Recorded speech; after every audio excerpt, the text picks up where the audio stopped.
Look at those peaks, aren't they remarkable? Yes, you're probably thinking I'm talking about my peaking biceps. No, what I'm referring to is these amazing mountains in the background, the peaks on the mountains. These are actually called the Remarkables. Yes, the Remarkables mountain range down here at Queenstown in the beautiful south of New Zealand, the South Island.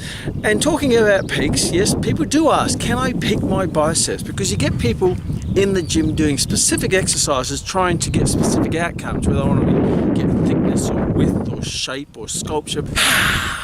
Yes, you're probably wondering what happened. Yes, we've had a scene change because where we were underneath the amazing Remarkables, it got too windy. So I thought I'd find another peaking mountain down here at Queenstown, and I have, to continue our discussion about peaking biceps. Now, as I shared, your muscle shape is determined by your genetics.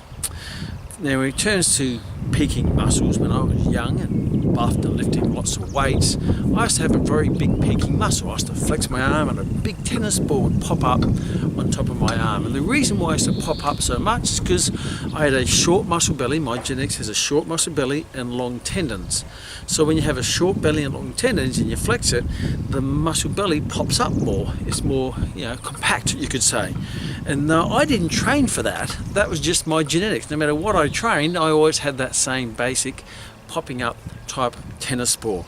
Now I'm a little bit older and I don't focus so much on strength training. When I flex my arm, it's not a tennis ball that pops up. Yes, it's a ping pong ball, but it's still this little ball.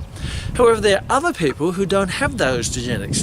When they flex, the muscle looks more fuller, and what that means is the muscle belly is longer and they have short tendons on each side. Therefore, it doesn't pop up, it just sort of gets thicker and it looks more fuller. Again, you can't change that, like you can't change the shape of your nose. So when you look at people who want to focus on specific exercises to peak their biceps or whatever they want to do, or shape or sculpt or mold whatever muscle they want to focus on, let's look at peaking biceps. Why do they do that? Well, a lot of the exercise they do would be maybe a concentration curl, and you get a barbell and your elbows are on a pad and you do these concentration curls, and it gives the perception that your muscles are peaking. Well, what you're really doing is you're training your muscles in a shortened range, because what you're doing is you're putting your arm into a flex position through the shoulder joint, and you're flexing the elbow with a weight. And because the biceps is a biarticulate muscle or a two-joint muscle, it crosses the shoulder joint and the elbow joint. It originates in the anterior scapula and it inserts onto your radial tuberosity. So when I put it in this start position, it's already got a bit of flexion through the shoulder joint. So then I flex the elbow, and that actually trains it in a more contracted state. But what you don't realize is when you put the weight down and you bring your arm back down again, your shoulder goes back to that extended position.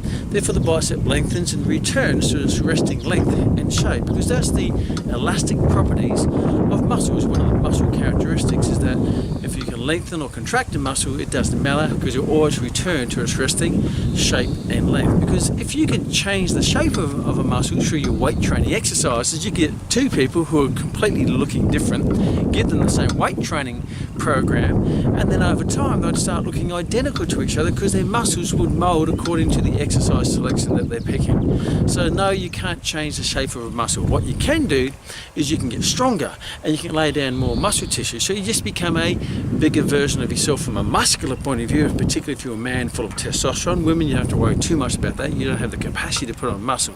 So you can get stronger and get closer to your genetic potential.